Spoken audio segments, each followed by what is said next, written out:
एक बार भगवान ने मछली का अवतार धारण किया और सत्यव्रत नाम के राजा पर कृपा की। एक बार भगवान राम बनकर आए। भगवान नारायण के पुत्र ब्रह्मा, ब्रह्मा जी से मरीचि, इन्हीं के वंश में राजा नभग, नभग के नाभाग अम्बरीश, जिन्होंने एकादशी का व्रत किया और दुर्वासा जी के अभिमान को समाप्त किया। इन्हीं के वंश में आगे चल करके हुए हैं राजा खटवांग, राजा सगर, फिर असमंजस, अंशुमान, दिलीप, भगीरथ, जिन्होंने गंगा को प्रकट किया। बोलिए गंगा मैया की। फिर खटवांग, फिर दीर्घबाहु, फिर रघु, फिर अज, फिर दशरथ। और दशरथ जी के यहाँ 4 पुत्रों का जन्म हुआ, राम, लक्ष्मण, भरत और शत्रुघ्न। राम जी का विवाह माता सीता से हुआ, भरत जी का विवाह माता मांडवी से, शत्रुघ्न जी का श्रुत कीर्ति से और लक्ष्मण जी का विवाह माता उर्मिला से हुआ। चारों भाइयों का विवाह हुआ। दशरथ जी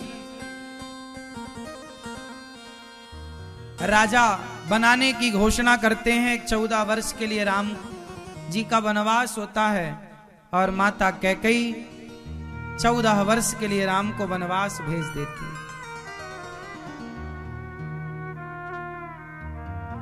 जब राम जी वनवास गए तो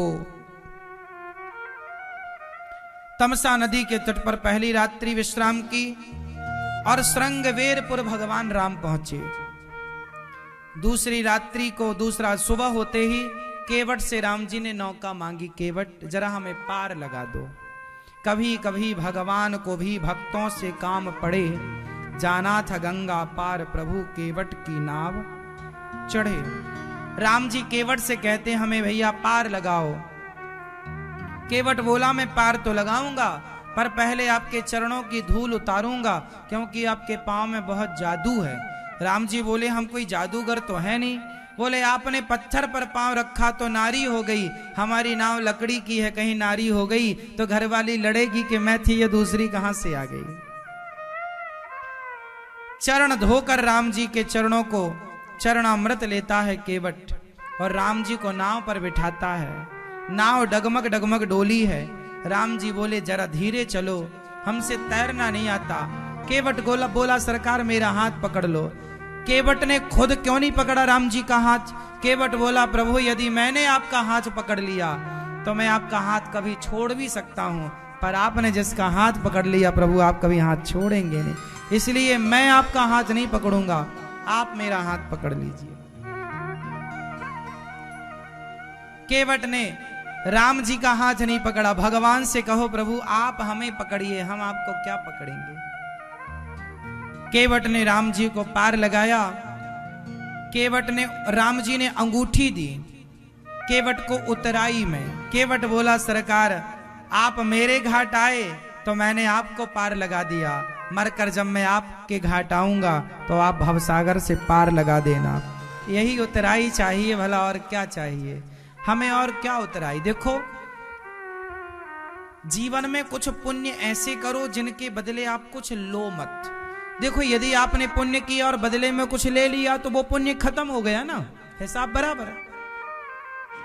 केवट ने राम जी को उतारा लेकिन बदले में कुछ लिया नहीं, तो वो राम जी ऋणी हो गए कि नहीं। भगवान से प्रेम करो आप, और भगवान से प्रेम करो, भक्ति करो, लेकिन उस भक्ति के बदले में कुछ चाहो ना। जब आप कुछ ना चाहेंगे तो भगवान भी ऋणी हो जाएंगे आपके। और आप कुछ चाह लोगे तो वो भगवान बोलेंगे तूने भक्ति की और मांगा तो मैंने ये दे दिया, हिसाब बराबर। तो भगवान को ऋणी आप बना सकते हैं, और भगवान फिर अपने भक्त का ऋण जल्दी उतारते नहीं हैं। भगवान तो देखो हनुमान जी को पलकों पर बिठाते हैं, हनुमान जी का ऋण राम जी नहीं उतार पाए। भगवान कहते हैं कि नहीं मैं तो भक्त का ऋणी बन करके रहूंगा। फिर भगवान आपको पलकों पे रखते हैं, और आप लोगों ने भक्ति की और मांग लिया ये दे दो वो दे दो, ये अच्छा नहीं है। काम करो, सेवा करो, प्रभु से प्यार करो, लेकिन मांगो नहीं। ये प्रभु हम आपसे कुछ मांगे नहीं, हम आपकी पूजा भक्ति प्रेम इसलिए थोड़ी करते हैं कि आपसे कुछ मांगे ना, हमें कुछ नहीं चाहिए। हम तो निष्काम करेंगे। राम जी चित्रकूट गए, गुरु जी से मिले, वहां संतों से मिले। वहां कुछ दिनों के बाद दशरथ जी की मृत्यु हुई और दशरथ जी का अंतिम संस्कार भरत जी ने किया। भरत जी राम जी से मिलने आए, चरण पादुका लेकर गए। राम जी पंचवटी गए। रावण ने सीता मैया का अपहरण कर लिया और सीता मैया को लेकर रावण चला गया। पर जटायु ने रावण का रास्ता रोका। किसने रोका? जटायु। जटायु ने राम जी रावण से बोला, ए रावण रुक जा, ए दुष्ट, तूने मेरी सीता मैया का अपहरण किया, ये गलत, खड़ा हो जा, चोर खड़ा हो जा। जटायु ने, देखो जटायु एक पक्षी है और अपनी सामर्थ्य के अनुसार वो रावण से लड़ गए। किसके लिए लड़ गए? माता सीता के लिए। किसकी रक्षा के लिए? सीता माता की रक्षा के लिए। ऐसे ही भीष्म पितामह को भी लड़ जाना था दुशासन से। भीष्म पितामह को भी लड़ जाना था धृतराष्ट्र से, दुर्योधन से, पर भीष्म पितामह चुप रहे, नहीं लड़े। वो नहीं लड़े तो महाभारत हुआ। इसलिए वहां बोलना चाहिए जहां जरूरत है और वहां सपोर्ट करना चाहिए जहां आपके सपोर्ट की जरूरत है।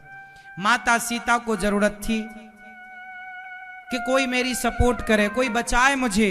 कोई नहीं बचाया, पर पक्षी होने के नाते जटायु भले पक्षी थे, प्रयास तो किया कि नहीं? वो कितना बचा पाए वो मायने नहीं रखता, कोशिश तो की। उनसे तो अच्छे थे जो हाथ पर हाथ रख के बैठे तमाशा देख रहे थे। देखने वाला बड़ा है या सहयोग करने वाला बड़ा है? बोलो।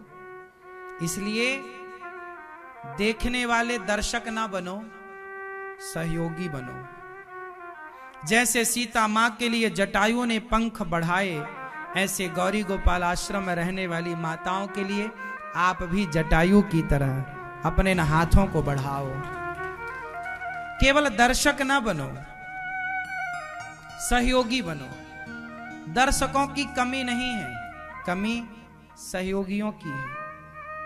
सहयोगी वो सहयोगी जो इन वृद्ध माओं का सहारा बन सके। आप सहयोगी हैं, जो सहयोगी हैं उनको प्रणाम है। जैसे जटायु सहयोगी बने तो जटायु को राम तक नहीं जाना पड़ा, राम स्वयं जटायु तक आए। ऐसे जो किसी का सहयोगी बनता है उसे भगवान को नहीं पाना पड़ेगा, भगवान स्वयं उस तक पहुंच जाएंगे, सहयोगी तक।